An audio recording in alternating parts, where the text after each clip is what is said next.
Hello everyone, and welcome to my channel.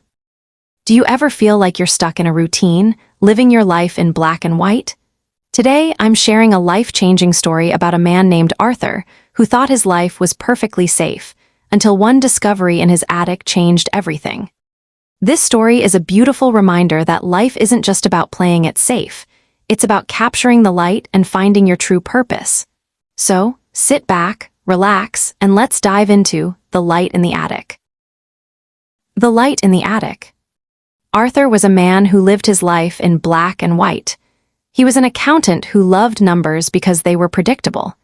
He lived in the same house for 40 years, walked the same path to work, and ate the same sandwich every single day. He believed he was happy, but deep down, he felt like a shadow of a person. He felt invisible. One rainy Tuesday, Arthur decided to clean his attic, a place he hadn't visited in decades. As he moved through the dust and old boxes, he found a small wooden trunk tucked away in the corner. Inside was not money or jewelry, but a stack of letters and a dusty, old camera. He opened the first letter. It was written by his father, who had passed away years ago. It read, "Arthur, I know you prefer safety, but life is not a math equation to be solved. It is a landscape to be explored. Don't wait for the perfect time to live. The time is now." Arthur stared at the camera. He remembered wanting to be a photographer when he was young, but he had chosen accounting because it was safe. He picked up the camera, and it felt heavy, not with weight, but with suppressed dreams. He blew off the dust and looked through the lens. For the first time in years, Arthur didn't see a chore, he saw light. A beam of sunlight pierced through the dirty attic window, illuminating dust motes dancing in the air. He clicked the shutter. Click. That sound changed everything. Over the next few weeks, Arthur began to look at his town differently. He started walking a different route to work. He stopped to take a picture of a street musician playing with passion. He captured the smile of a baker giving free bread to a hungry child. He realized that the world was not black and white. It was full of vibrant, chaotic, beautiful color.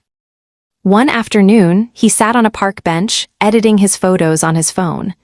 A young girl, maybe 10 years old, sat down next to him. She looked sad. She was holding a broken toy. "It's ruined," she whispered, tears in her eyes.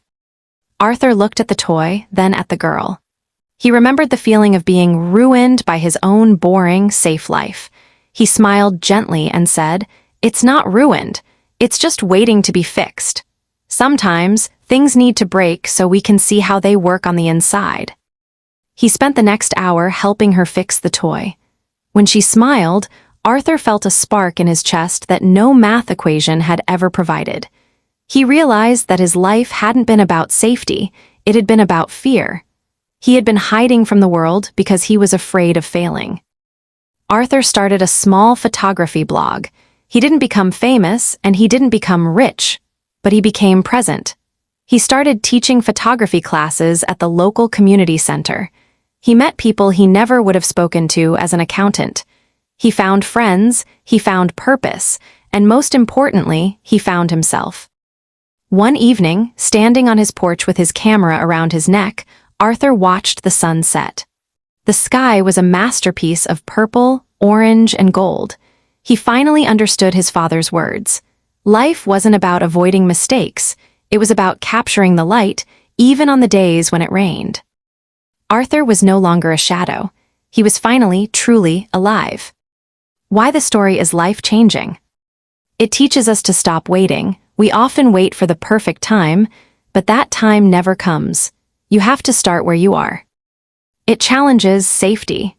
Sometimes, the safest path is the one that kills our dreams. Taking a risk is the only way to feel alive. It emphasizes connection. Arthur found his true purpose not in his talent, but in helping that little girl. Helping others is the fastest way to change your own perspective. Moral of the story, don't let your life become a routine. Grab your camera, your passion, and go find the light. It's waiting for you. The Clockmaker's Secret. In a small, cobblestone village nestled between two mountains lived a man named Silas. Silas was the town's only clockmaker. His shop was a sanctuary of rhythm. Thousands of ticking clocks filled the air with a constant, comforting sound. Silas was known for his precision. He lived his life exactly like his clocks, perfectly measured, entirely predictable, and focused only on the present minute. However, Silas felt a deep, hollow emptiness. He was surrounded by time, but he felt as though he had none of his own. He was so busy repairing the townspeople's watches that he had forgotten to participate in the life happening outside his window. One morning, an old woman named Alara walked into his shop. She didn't bring a broken watch. Instead, she placed a blank piece of wood on his counter. "Silas," she said, her voice like wind through dry leaves, "I want you to carve a clock for me, but it shouldn't show the hours or the minutes." Silas frowned. "A clock that doesn't tell time, that is useless, madam." Alara smiled. "Is it? The people in this town are so obsessed with how much time they have left that they have forgotten to notice the time they are in. Make me a clock that reminds them to breathe." Intrigued and slightly annoyed, Silas accepted the challenge. He spent weeks trying to figure out how to build a clock without numbers. He failed repeatedly. Frustrated, he walked out of his shop for the first time in years. He climbed the mountain path behind his house, a place he hadn't visited since he was a boy. As he reached the summit, he sat down to rest. He looked out over the village. From up here, he couldn't hear the ticking. Instead, he heard the wind singing through the pine trees. He saw a hawk soaring in slow, wide circles. He watched a young couple laughing by the river and an old man feeding birds. Suddenly, it hit him. The ticking wasn't time passing away, it was life happening now. He returned to his shop, not to build a complex machine, but to craft a masterpiece of simplicity. He carved a beautiful wooden circle with a single, slow-moving hand. On the face, he didn't put numbers. Instead, he engraved 4 words: "This moment is yours." When Alara returned, she looked at the clock and wept. She hung it in the town square. At first, people were confused. They would stop, look at the blank face, and keep walking. But then, something strange began to happen. A busy businessman stopped, stared at the clock, and realized he was missing his daughter's childhood. He walked home early that day. A woman who was constantly worrying about her future looked at the clock, took a deep breath, and finally felt at peace with where she was. Silas's shop changed, too. He stopped working until midnight. He started closing his shop on sunny afternoons to walk in the forest. He became the happiest man in the village. He realized that life isn't about counting the seconds, it's about making the seconds count.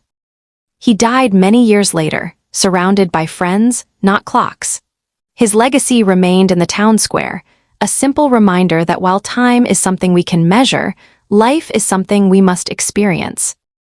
Why this story is life-changing for your viewers? The illusion of busyness.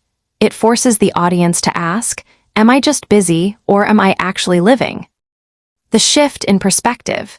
It teaches that we don't need more time, we need more presence in the time we already have. The power of stillness. Like Silas, we often think our worth is tied to how much we produce.